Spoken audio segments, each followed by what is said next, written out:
I've got amazing news. It started out as terrible news, and the moral of the story here is never trust a liberal. Stay with me. Here's the story. Remember back in 2019, Trudeau's hand-picked debates commission banned Rebel News and True North from sending reporters to the election debates? We went to court for an emergency hearing, and the judge said Trudeau had violated our constitutional rights and ordered Trudeau to let us in. Well, Trudeau's staff spent the next 2 years studying that court ruling, scheming up new ways to get around it to ban our reporters from the 2021 election debates. So we had to go back to court, and this time it was just us, but a judge once again sided with us and ordered Trudeau's people to let us in. Oh, he hated that. The only reason that I'm allowed to ask you this question is because today the federal court ruled that the government doesn't have the right to determine who is or is not a journalist. This is the second election in a row that the court had to overturn your government. Do you still insist on being able to make that decision, and why? First of all, questions around accreditation were handled by the press gallery and the consortium of networks who have strong perspectives on quality journalism and the important information that is shared with Canadians. The reality is organizations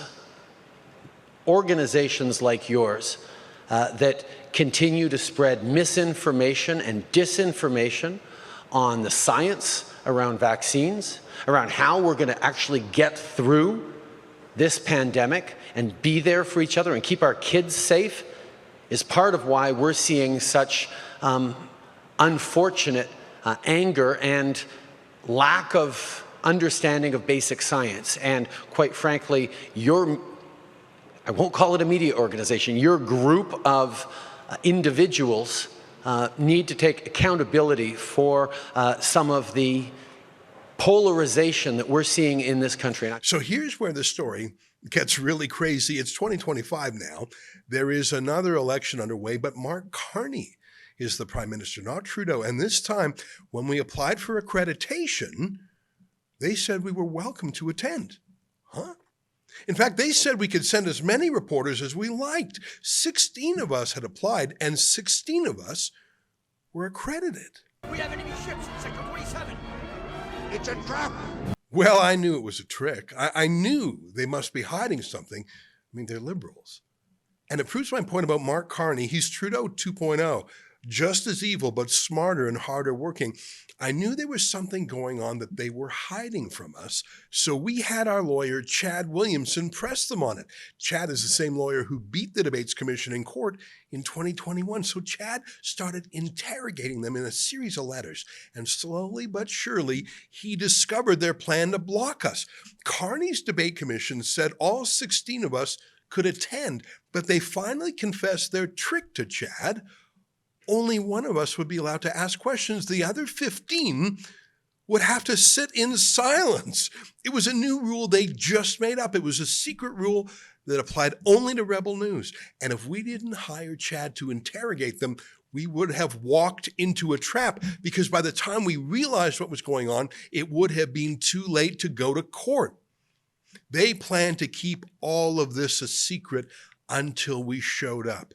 I know you might think I'm exaggerating. I am not exaggerating. I've posted our entire exchange of 9 letters back and forth at leadersdebate.ca. You've really got to check it out. Chad was relentless.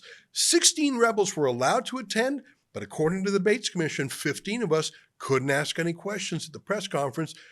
They said the rule was just 1 reporter per news company. That's how they explained it.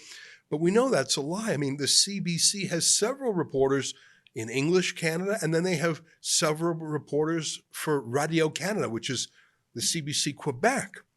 Newspapers have multiple reporters too. For example, Post Media is one company, but it's permitted to bring reporters for each of its newspapers. So they could have one from the National Post and the Ottawa Citizen and the Calgary Herald. Now, we pointed this out. And so the Debates Commission changed the rules again. They said that for the CBC, they were allowed multiple questions because they had different reporters in French and in English. Well, bienvenue, so do we, including our star Quebec reporter, Alexa Lavoie. Then they said that Post Media was allowed unlimited reporters because you see they cover different regions of the country. Well, so do we. Drea Humphrey is in British Columbia. Sheila Gunn-Reid is in Alberta. David Menzies is in Ontario. Alexa's in Quebec. And I'm always running around somewhere. You see what I mean? They were making it up on the go. Special secret rules just for Rebel News. They tried to trick us into not suing them. So by the time we discovered all this, there would be nothing we could do about it. But we found them out. And just a few days ago, we told them we were done negotiating and they should get their lawyers ready because we were going back to court for a third time to get a third emergency injunction. And that's when Carney's staff blinked. They let us in. They knew that if we took them to court for a third time and if their tricky rules were shown to the federal court, they would lose for a third time. And I don't know about you, but I'm just going to guess that if the federal court saw how Carney's staff were defying not one, but two previous court rulings, well, who knows what the judges would have done to them. So Carney's people blinked. They wrote back to us at the last minute, calling off our lawsuit by agreeing to allow not one, not two, not three, not four, but 5 rebels to ask questions and for each of us to have cameramen too. Granted, it's not the full 16 we asked for, but it still makes us the largest group of question askers at the debates. And they only wanted us to have one question. Like I say, amazing news. But it started off as terrible news. Now, there's a moral to the story here. Number 1, never trust a liberal, especially Mark Carney. Number 2, always fight for your rights. Sometimes the other side, by the way, is more scared of you than you are of them. I think our lawyer, Chad Williamson, scared Carney's lawyers. Number 3, be sure to tune into the leaders' debates, both the French debate tomorrow night and the English one on Thursday night, because we will be at both, because it's the question and answer scrum at the end that we're interested in. Number 4 is where you come in. We told our lawyer, Chad, to start preparing the lawsuit last week, and he put his full team on it. We truly thought we had to go to court. Only when we had the written letter of surrender from Carney's people did we stop the lawsuit. But between the lawsuit preparations and the 9 letters back and forth, we racked up about $9,000 in legal bills. That's in addition to the costs of getting our whole team out to the debates, Drea from BC, Sheila from Alberta, etc. We're all going to stay in an Airbnb together to save money. Oh, I almost forgot. We're bringing the billboard truck with us. It's going to be fun. It's going to be huge. We really are going to make it our debate. And that's only possible because of my last point, you. We have you to help us level the playing field. I mean, our ability to attend the debates and to ask the questions you care about rather than what the regime journalists like those at the CBC care about is only possible due to your support to help us pay for our lawyers. Not just this time, but the huge court victories in 2019 and 2021 that put us in a strong position this year. It's insane that that work has fallen to us. And the mainstream media hasn't even mentioned these outrageous attempts at censorship.